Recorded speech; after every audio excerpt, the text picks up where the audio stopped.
Lihat sekarang orang. Ya? Lima. Sekarang 197.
أعوذ بالله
nafsinya.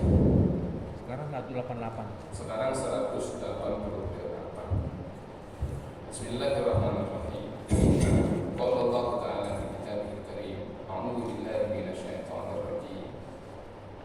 Qul la amliku li nafsi naf'an wa la darran illa ma syaa Allah. Walau kuntu a'lamul ghaiba lastakthartu minal khair wa ma massani as-su'u in ana illa nadhirun wa basyirun liqaumin yu'minun.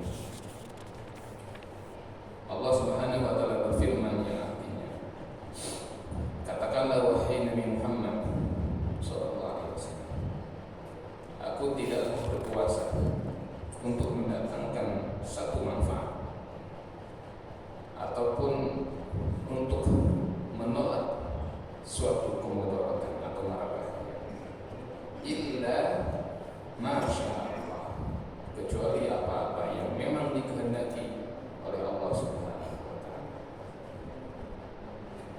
Walau kuntu a'lamul ghaib, kalaulah aku mengetahui tentang perkara-perkara yang gaib, lastaksartu minal khair, maka pastilah aku memperbanyak kebaikan-kebaikan. Wa ma massani as-su', dan aku tidak akan tertimpa dengan kejelekan.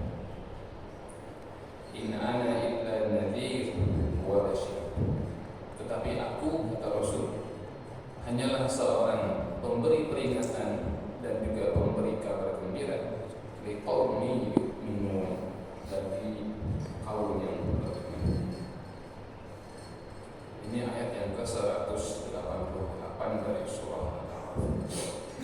Jamaah yang dirahmati Allah Subhanahu wa taala, seperti biasa sebelum kita masuk kepada tafsirnya, mari kita lihat tentang munasabatul ayat. Apa keterkaitan ayat antara ayat ini dengan ayat yang sebelumnya?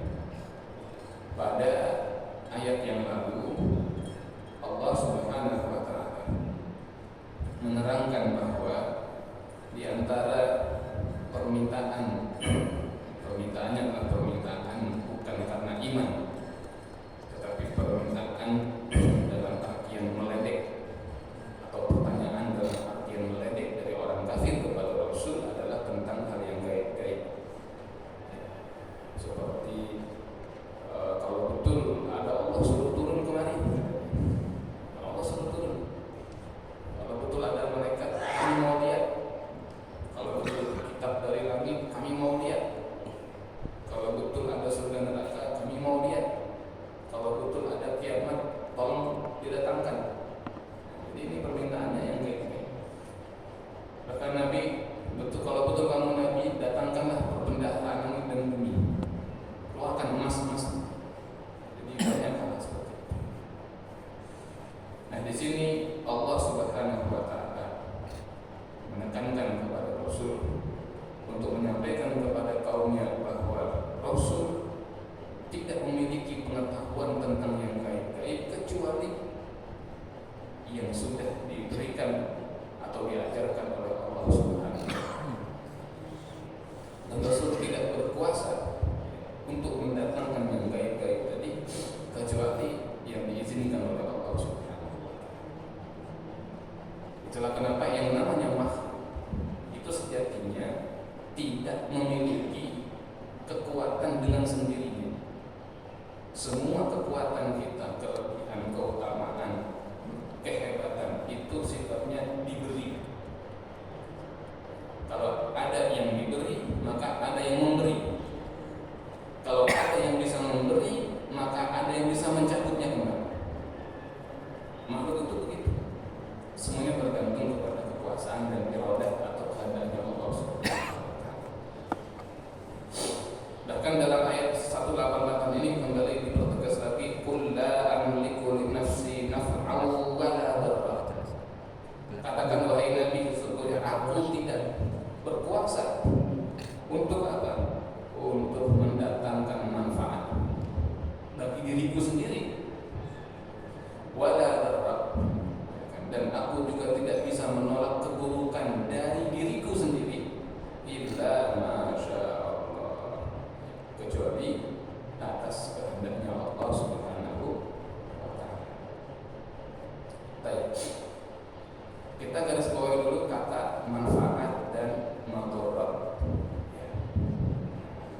Manfaat adalah segala sesuatu yang berguna, mendatangkan al-khair, kebaikan-kebaikan. Itu manfaat.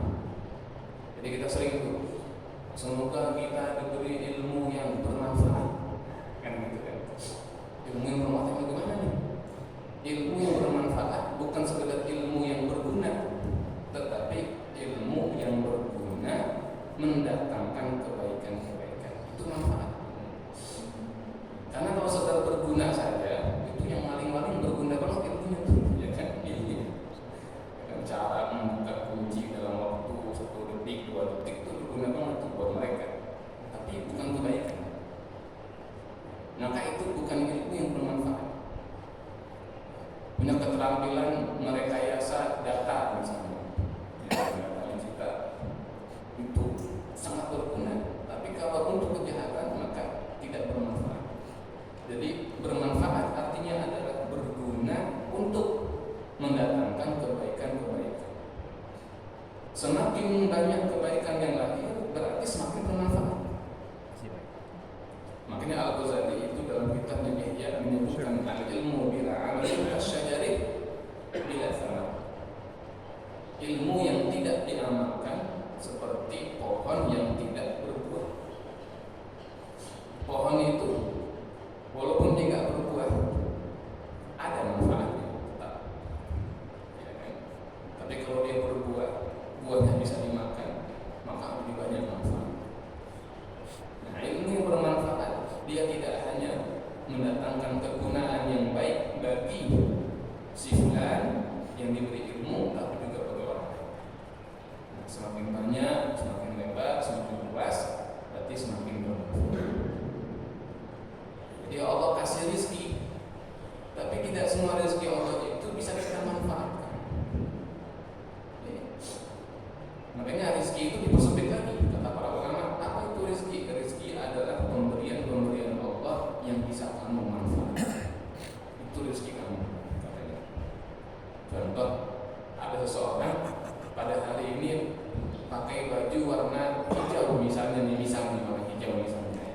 Ada paku warna hijau, jangan hijau deh. Warna siapa nih yang nggak ada yang pakai? Warna pink nggak ada. Ibu nggak ada warna pink. Ada seorang pakai baju warna pink. Nah, rezeki dia baju itu udah. Adapun yang di lemarinya yang ada warna kuning, hijau, merah, putih, hitam, itu belum tentu jadi rezekinya kalau dia mati. Makanya dia pakai yang pink. Jadi rezeki itu dipersempit lagi maknanya, ya kan? Bahwa rezeki adalah segala pemberian dari Allah yang bisa kita manfaatkan. Itu rezeki. Adapun manfaat adalah segala sesuatu yang berguna untuk mendatangkan kebaikan-kebaikan. Itu bermanfaat. Jadi kalau ada orang tua kita ngomong dulu, jadi orang bermanfaat dong. Jadi orang yang berguna mendatangkan kebaikan. Nah, itu manfaat. Lawan katanya apa? Mudarat. Lawan katanya manfaat adalah mudarat. Artinya apa? Tidak melahirkan kebaikan, tapi melahirkan keburukan. Itu mudarat. Secara harfiah maknanya bahaya. Nah, Nabi di sini diperintahkan oleh Allah Subhanahu wa Ta'ala untuk menyatakan kelemahan dirinya sebagai seorang hamba, sebagai seorang makhluk, bahwa Nabi bukan dengan kemampuannya sendiri bisa mendapat manfaat, dan bukan dengan kekuatannya sendiri bisa menolak mudarat menimpa dirinya. Tetapi semua itu karena pertolongan, perlindungan, karunia dari Allah. Nah, kita disuruh apa? Berta'awuz misalnya. Makna ta'awuz adalah meminta perlindungan. Nanti ini terkait dengan yang tadi kita baca sebelumnya. Kalau ta'awuz, meminta perlindungan kepada Allah.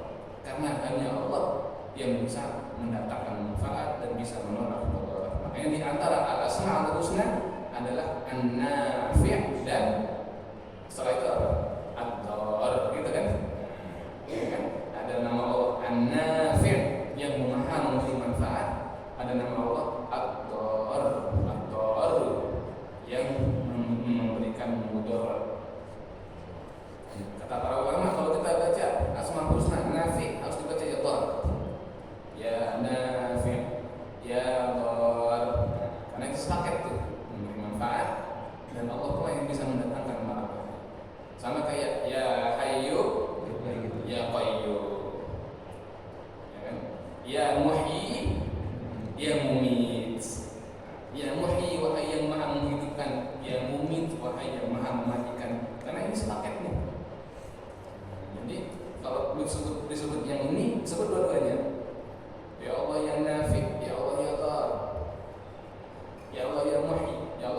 mumit. Ya Allah ya Hayyu, ya Allah ya Qayyum. Sebut dia sepasang-sepasang. Illa masya Allah, kecuali yang dikehendaki oleh Allah Subhanahu wa ta'ala. Tidak ada manfaatnya yang kita dapatkan dari siapapun, bahkan dari diri kita, tidak akan ada manfaat. Dan tidak ada mudarat yang bisa kita timpakan kepada seseorang atau yang bisa kita tolak dari menimpa diri kita, kecuali karena kehendaknya Allah. Baik. Nah, sekarang kita pertajam lagi, bagaimana supaya kita ini mendapat manfaat, mendapat kebaikan dari apa yang kita miliki, dari apa yang kita kerjakan. Yang pertama adalah memperbaiki hati, qalbu, memperbaiki hati. Itu Al-Imam Al-Ghazali rahimahullah ta'ala dalam kitabnya Ihya Ulumuddin menyebutkan kalau seseorang ingin mentazkiyah, mentazkiyah, mensucikan. Ini kalau saya Syekh Ibnu Taimiyah, beliau punya kitab Tazkiyatun Nafs, penyucian jiwa. Kalau kita ingin mensucikan jiwa kita, maka kita harus menyatukan atau mensinergikan supaya satu visi antara apa? Akal, qalbu, roh sama nafas. Ini bahasa Imam Ghazali. Ini harus disinergikan akalnya, qalbunya, rohnya dan nafasnya, jiwanya. Itu harus dia satukan, tunduk semuanya kepada Allah. Nanti prosesnya bagaimana kalau kita mau tazkiyatun nafas?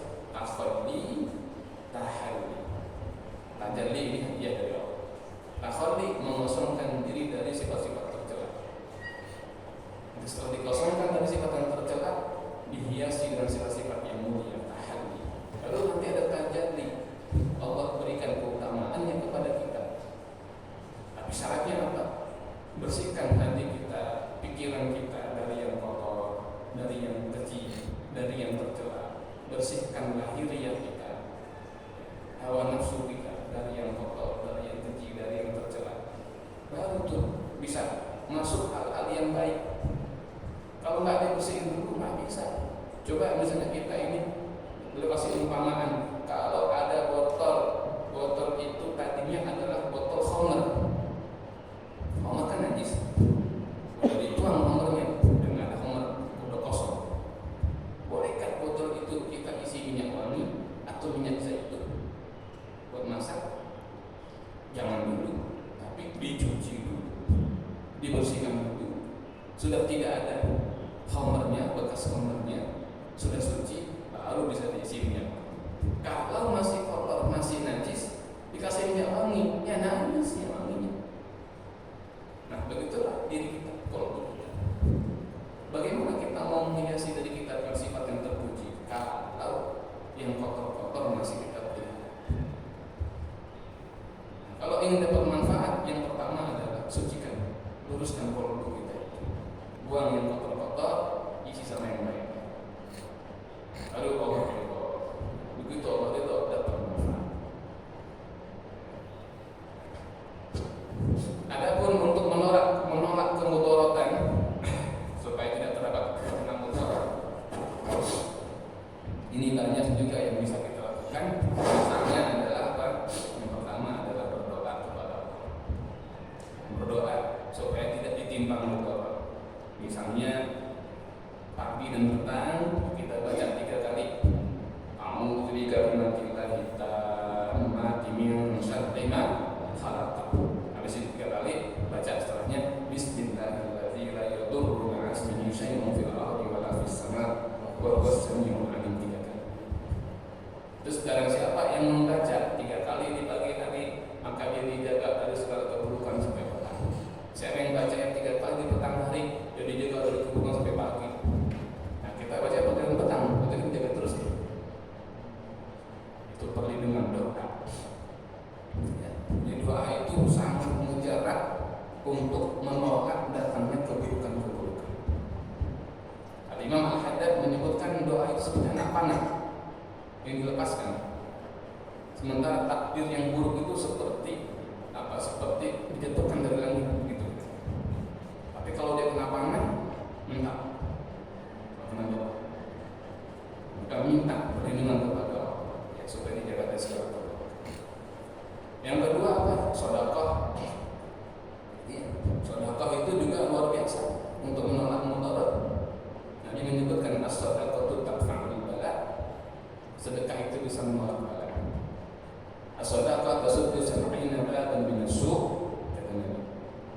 bisa menutup 70 pintu kejelekan, termasuk kematian yang jelek, dicabutnya iman. Itu bisa ditutup, bisa ditangkal, bisa ditolak, insya Allah ya, dengan sedekah. Jadi sedekah ini luar biasa. Ya kan? Nah, sedekah ini kan sifatnya nanti kan ada yang wajib, ada yang sunnah, begitu kan? Jadi nggak mesti kok. Saya belum kaya Ustaz, jangan nunggu kaya baru sedekah, jangan. Nanti malah nggak kaya-kaya gitu. Iya, nunggu kaya dulu, kaya enggak sedekah enggak, kan rugi 2 kali jadinya. Udah sedekah aja walaupun kita 1.000, 2.000, ya sedekahnya. Justru tidak akan berkurang harta yang disedekahkan itu.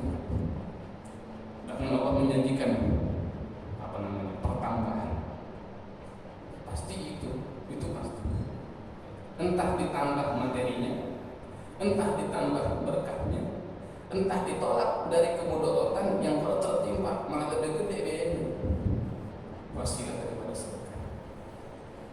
Makanya sedekah itu ampuh yang untuk menolak mara bahaya. Lalu apa lagi? Silaturahim. Ya, silaturahim. Entah kita yang berkunjung, entah kita yang dikunjungi, itu sama itu. Paling nanti kalau yang berkunjung ada keutamaan lain, keutamaan datang, keutamaan langkahnya, kan gitu. Tapi dalam aspek menolak mudarat, baik yang didatangi maupun yang mendatangi itu sama-sama berfaedah, tertolak mudarat dari mereka. Itu para sahabat Sayyidina Ali bin Abi Thalib radhiyallahu ta'ala anhu karramallahu wajhah pernah mengatakan, kami ini para sahabat kalau 3 hari aja nggak ada yang mampir, waduh udah gelisah. Kalau 3 hari orang nggak mampir kita udah gelisah. Jangan-jangan saya punya salah nih sama Allah, sampai nggak ada tamu. Di zaman sahabat itu ada seorang yang menerima tamu, dikunjungi oleh saudaranya. Oh dia jamu, ya kan? Wah dia layani dengan baik. Begitu tamunya pulang, tamunya keluar dari pintu rumah, itu di belakang tamunya ikut keluar tuh. Ada gula, ada kalajengking gitu ya, ada macam-macam keluar tuh. Dia kaget, masuk. Dia ngadu ke Rasul. Ya memang tamu itu datangnya membawa rahmat, keluarnya mengeluarkan darah dari rumah orang yang dikunjungi. Dengan catatan yang tuan rumahnya menghormati, memuliakan tamu, ikram itu. Jangan tamu suruh berdiri di pagar, nanti kata dia suruh duduk, kalau buruk kasih kopi, air putih dia kagak keluar gitu kan. Iya, jangan muliakan tamu, muliakan tamu itu hak tamu, maka kewajiban kita untuk memuliakan mereka. Nabi menyebut bahkan, man kana yu'minu billahi wal yawmil akhir falyukrim dhaifahu. Barang siapa yang beriman kepada Allah dan hari akhir, hendaklah dia memuliakan tamunya. Jadi dikunjungi tamu itu luar biasa. Berkunjung ke rumah orang atau bertamu juga luar biasa itu pahalanya. Tapi ya di purwokerto jangan jam 12 malam gitu kan sedih. Kita ukur waktunya, janjian dulu. Kapan senggang saya mau mampir nih, mau numpang ngopi gitu. Iya. Janjian dulu gitu kan. Tanya dulu ada apa enggak, ganggu atau tidak. Kalau bertamu jangan 8 jam, 9 jam gitu kan. Kalau nginep ya dibatasi maksimal 3 hari. Takutnya ganggu orang. Kecuali saudara dari kampung, dia mau seminggu senang liburan, terserah gitu kan dia, saudara ini gitu kan. Apalagi orang tua yang datang dari kampung, mau 2 bulan juga biarin gitu kan. Kalau mau 1 bulan mak sini aja gitu kan. Biar kita yang rawat gitu yang berkat. Tapi kalau bukan siapa-siapa ya jangan 3 hari cukup kalau mau takut kan dan memberatkan sang penghuni. Ini diantara hal-hal yang bisa kita ikhtiarkan baik untuk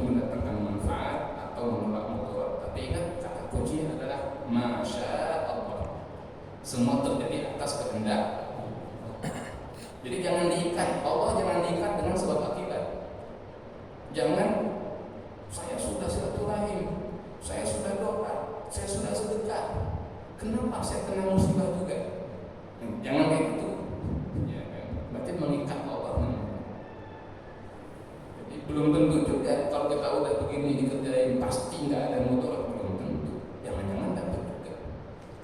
Loh kalau itu gimana? Ujian, meningkatkan derajat. Karena kalau seandainya boleh protes, maka yang pertama protes adalah Nabi Ayub alaihissalam, ya kan? Protes Nabi Ayub mestinya, saya seorang nabi, udah pasti soleh, udah pasti nggak ada dosanya, tapi yang terjadi, rumah saya kebakaran, anak saya ketimpa, 8 orang mati semua, bini saya 3 kabur, terus saya kena penyakit, gitu. Mestinya protes kalau boleh protes. Tapi Nabi Ayub nggak protes. Oh, udah. Bahkan ketika sakit, istrinya komentar, kalau bahasa kita, suamiku ini coba kamu doa kepada Allah, kamu kan nabi, doa kamu pasti mustajab, minta kesembuhan. Kata Nabi kepada istrinya, saya malu minta kepada Allah, kita kan masih lebih lama sehatnya, tapi kalau udah seimbang sehat sama sakit baru bisa sembuh. Ini apa aja gitu. Nah kalau saya 30 tahun nunggu sakit 30 tahun dulu, jawabannya mana begitu? Jadi nggak ada kaitannya tuh, udah soleh, udah bener, udah itu nggak boleh kena musibah, nggak ada. Kenapa kena ada? Karena ujian dari Allah. Kadang-kadang nggak ada kait mengait, ya kan? Jadi ikhtiarnya kita kerjakan, tetapi ingat semua terjadi atas masya Allah, kehendak dari Allah Subhanahu wa Ta'ala. Baik, ini 188. Sampai sini ada yang menanyakan pakai materi kita? Atau lain? Jika ada saya persilakan.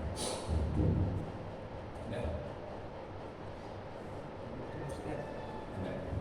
Pak Agus yang mengacung duluan, Pak. Waalaikumsalam warahmatullahi wabarakatuh. Manfaat dan mudarat itu nah izin Allah Ustaz. Terus tadi bahwa sedekah itu adalah untuk menolak bala Ustaz ya. Terus tadi kalau umpamanya kita sudah sedekah, sudah tadi silaturahim, tapi tetap juga kena bala itu gitu Ustaz ya. Jadi tadi kan kontradiksi itu kan. Gitu. Itu kalau tadi Pak Ustadz itu adalah bentuk ujiannya gitu kan ya. Tetap aja kalau kena bala ya bala aja gitu. Jadi bagaimana tuh fungsi sedekah itu Ustaz? Sekian terima kasih. Assalamualaikum warahmatullahi wabarakatuh. Waalaikumsalam warahmatullahi wabarakatuh. Pertanyaan deh. Seseorang yang sudah mengamalkan sedekah, silaturahim, sudah baca bismillah dulu, tetap aja jatuh dari motor. Gitu, pas berangkat baru bismillah dulu masih berangkatnya di pengkolan jatuh masuk kali. Gitu. Belum berangkat sampai kantor, jatuh pulang lagi, patah kakinya. Gitu kan. Bagaimana ini katanya sedekah kata Pak Ustaz? Di antara faedahnya adalah menolak bala. Membaca bismillah dulu, faedahnya menolak bala. Berdoa menolak bala. Keluar rumah sampai jembatan depan Alfa dapat bala gitu kan. Kalau punya bala-bala saya nggak kayak korban dan bala-bala boleh ya mungkin. Ini gimana ini? Al-Imam Abdullah bin Ali Al-Haddad mengatakan, jika yang berlaku adalah takdir yang mubrom, takdir yang nggak bisa berubah, maka nggak ada yang bisa menahan itu untuk nggak terjadi itu. Terus doa-doa kita, amal kita nggak ada gunanya dong? Ada, tapi apa gunanya? Kata beliau adalah tajik, untuk mempersempit cakupan atau beban daripada bala tersebut. Yang seandainya dia nggak sedekah, yang patah lehernya, tapi wasilah dia sedekah, wasilah dia berdoa, wasilah minta perlindungan, yang patah kaki. Nah, sehingga begitu patah, orangnya orang soleh dikatakan, karena dia ada sedekah, alhamdulillah ini masih untung kaki yang patah. Ya, itu masih untung ngomongnya. Ya, orang soleh gitu, masih untung adanya alhamdulillah kaki. Coba kalau secara teori mah bayang itu motor rusak ketika, gitu kan. Saya mentalnya begitu tuh. Nggak tahu kenapa tuh yang ngetok kaki di bawah, misalnya gitu kan. Itu jadi doa sedekah kita. Barangkali kalau karena ada takdir yang nggak bisa dirubah memang. Ya mubrom, kan ada takdir mu'allaq yang bisa dirubah sama sekali, ada yang nggak bisa. Tetapi dengan amal-amal ini, ya itu dia mempersempit. Satu kata dia mempersempit. Jadi tetap sakit, tetap dapat, tapi tidak fatal. Selamat dari yang fatal. Yang kedua, kalaupun terkena juga, maka Allah akan memperbesar rasa sabarnya dan rasa ridho, sehingga begitu dia mendapatkan musibah itu lebih lapang badannya. Itu juga fadilah dari doa yang kita panjatkan atau sedekah atau amal yang kita lakukan. Saya kira itu. Ya, nanti pada saya akan terkena pujian-pujian, ya, dia dianjurkan untuk yang membaca hasbunallah wa ni'mal wakil, ni'mal maula wa ni'mal nasir. Ya banyak. Wallahu a'lam. Pak Bidan. Assalamualaikum warahmatullahi wabarakatuh. Waalaikumsalam. Menjorok bikin ada fitnah misalnya, padahal kita itu ingin memberikan manfaat kepada orang lain dan benar-benar dijalankan gitu. Misalnya kita menjalankan kerjaannya ya langsung pada saat, dan orang itu membolehkan untuk tempat membakarnya gitu, dan tanpa mengganggu lingkungan banyak jauh dari tempat ini. Itu gimana kalau kita menjorokkan itu padahal ingin memberikan manfaat, tapi akhirnya menjorok ya. Gimana? Saya khawatir saya salah mengerti pertanyaan Bapak. Diluruskan kalau saya keliru memahaminya. Seseorang mengerjakan sesuatu dengan niat untuk mendatangkan manfaat, tetapi malah difitnah sebagai perbuatan yang mudarat. Tapi sampai di sini lagi dia sudah menuju gitu. Oke. Dicontohkan tadi misalnya seseorang mengambil sampah lalu dibakar, Ya. dan membakarnya itu atas izin seseorang. Nah, atas izin dari yang punya tempat, misalnya tempat pembakaran atau terkait atau pengurus lingkungan terkait. Ya. Lalu kita bakar di situ. Lalu kemudian ada yang menggoreng, wah ini nih membuat polusi gitu-gitu. Nah, ini tanpa dia melakukan tabayun, ya, tanpa tanya-tanya dulu, langsung aja dia fitnah begitu. Nah, pertanyaan Bapak adalah bagaimana cara kita menyikapi hal seperti itu? Pertanyaan baik. Saran saya adalah Bapak tidak usah repot-repot menjawab. Ya, nggak usah ngapain menjawab. Nggak usah repot-repot menjawab. Jika itu hanya narasi, maaf, jika itu hanya isu-isu saja yang berkembang, hanya gosip-gosip, hanya dari orang-orang ngomong aja, misalnya bahasa sederhana gitu, Bapak nggak usah repot-repot cuekin aja. Tetap amanah yang ada di pundak Bapak. Misalnya, saya asumsikan ini Bapak gitu kan, tetap Bapak jalan saja gitu. Bapak tidak ada yang bakar-bakar. Kita tinggal tetap koordinasi dengan lingkungan, ya kan? Apakah ini mengganggu atau tidak? Lalu tanya kapan waktu-waktu yang tidak mengganggu, atau mungkin dari segi berapa banyaknya, jangan dikumpulin kan, dari supaya nggak tahu rasa-rasanya atau bagaimana. Bapak sudah main aman, bisa sebut saja. Adapun isu-isu di luar sana nggak usah ditanggapi, nggak usah menjelaskan, nggak usah capek. Ya kan? Semakin repot Bapak bicara, semakin kayak orang bersalah kelihatannya. Tapi kalau ada yang nanya langsung, jawab dengan cara yang baik. Karena orang yang nanya ini berarti orang baik nih, dia mau tabayun, ya kan? Kita jawab. Tapi kalau nggak ada yang nanya secara pribadi, cuma di belakang-belakang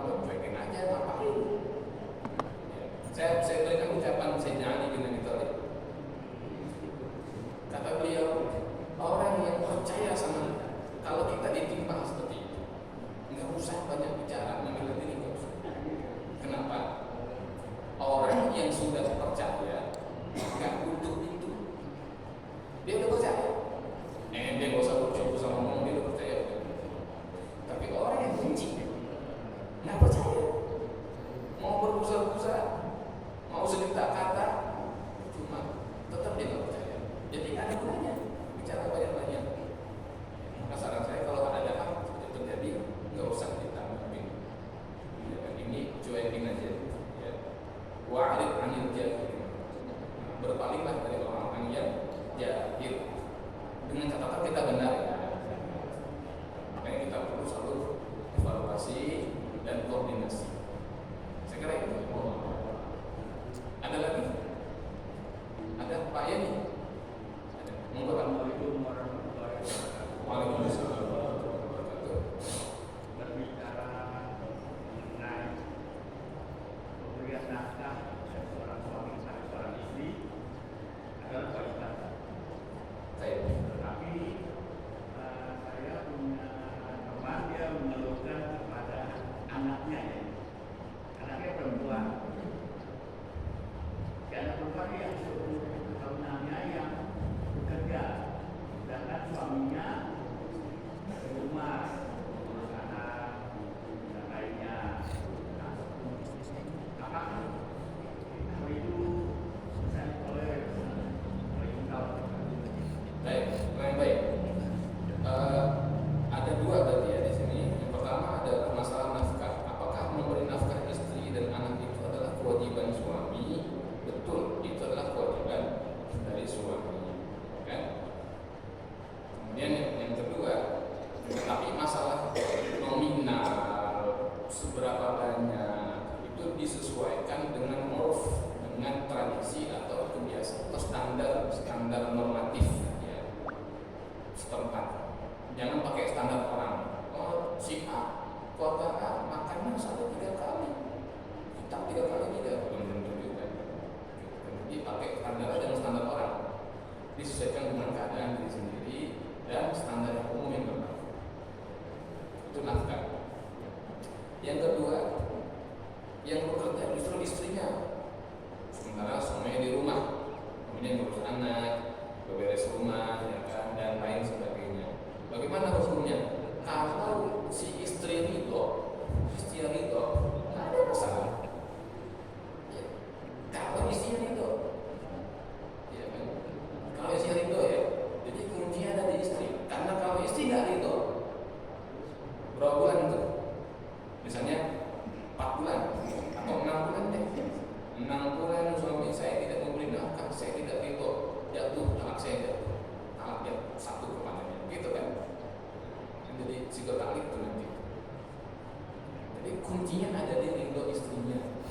Kalau kondisinya adalah yang bekerja adalah si istri, yang suami di rumah. Kalau istri ridho nggak ada soal. Oh boleh, boleh. Tapi kalau istrinya nggak ridho, jadi ini suami zalim.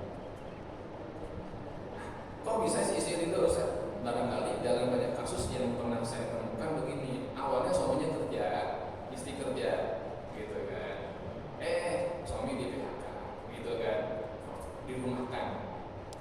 Maka yang terus jalan istrinya. Kata suaminya, maaf ya ma, jadi kamu yang ini udah apa-apa. Nah, sambil suaminya yang nyari, gitu kan. Kayak gitu tuh. Atau yang kedua, suaminya kerja, istrinya ibu rumah tangga. Terus masalah ekonomi, suaminya di PHK. Terus akhirnya istrinya yang inisiatif. Karena lowongan perempuan, yang cari perempuan lagi gitu kan. Ini cari perempuan semua. Nggak mungkin suaminya suruh pakai kerudung. Ya udah istrinya yang lamar gitu kan. Nah, izinnya mas gitu kan. Ya udahlah deh gitu kan. Maaf ya, berangkat. Nah, sebagai bentuk kompensasi suaminya karena istrinya terpaksa mengambil peran untuk mencari nafkah yang rutin, yang reguler, gitu kan. Maka suami meringankan tugas istri di rumah.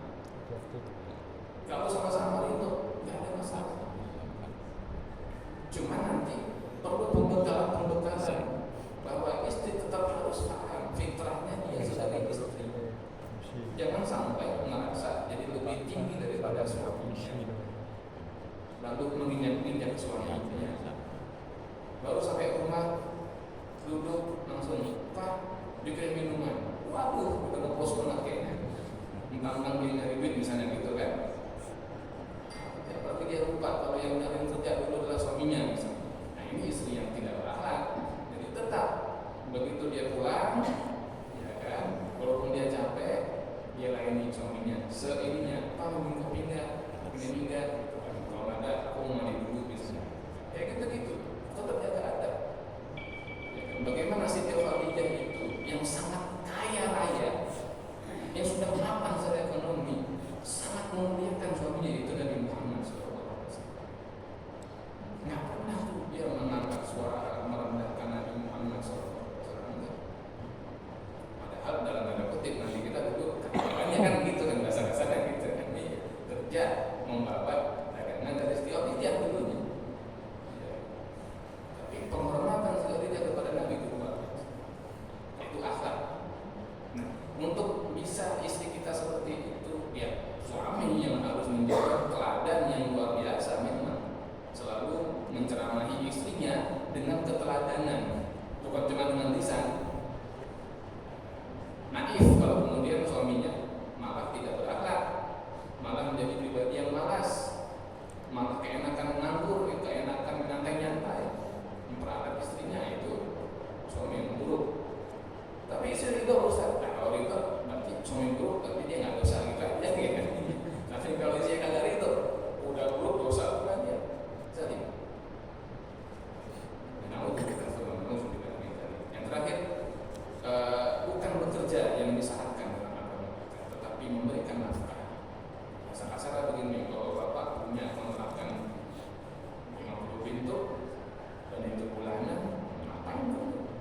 Karena ada nafkah. Gitu aja ya. Yang penting kita bisa menafkah, bukan kerja apalagi klik gaji, tapi nafkah yang halal. Itu yang baik. Wallah. Ada lagi terakhir? Ada? Ya, tunggu. Waalaikumsalam warahmatullahi wabarakatuh. Di dalam badan manusia itu kan ada hati, Di dalam apa? Maaf. dalam badan manusia itu ada hati, kalbu. Kolbu ya. Apakah berpengaruh terhadap akhlak seseorang yang buruk ataupun jahat? Ini pengaruh oleh apa? Tolong dikatakan.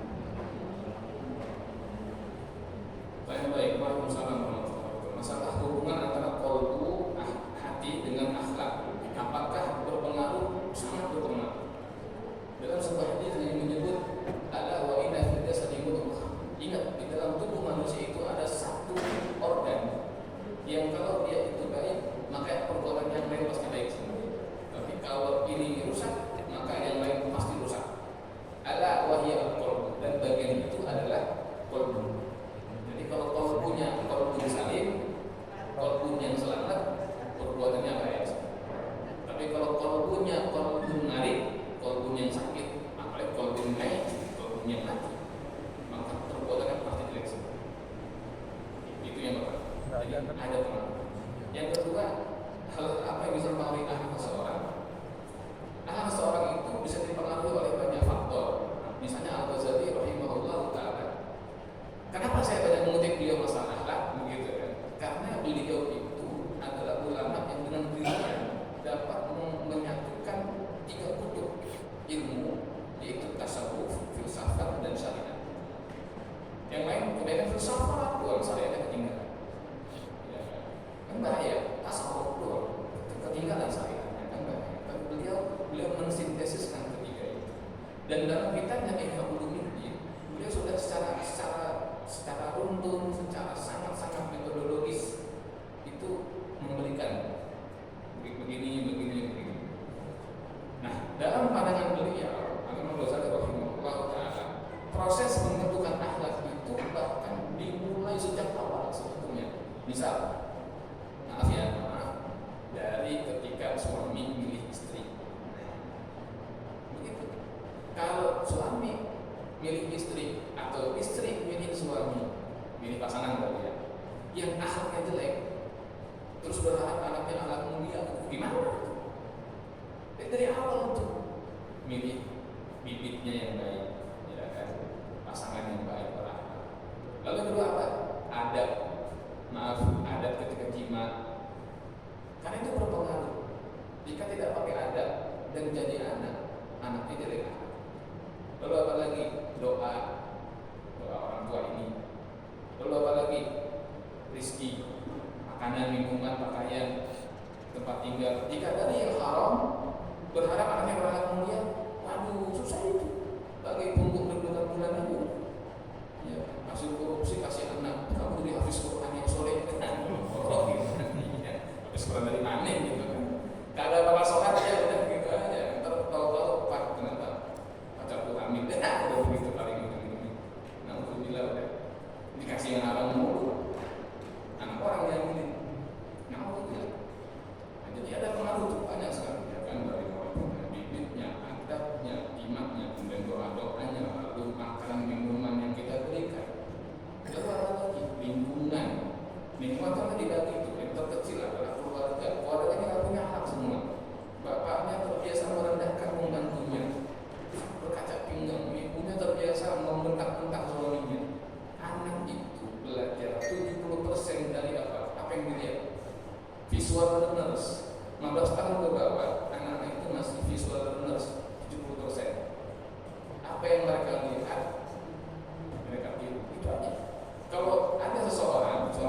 muhasabah.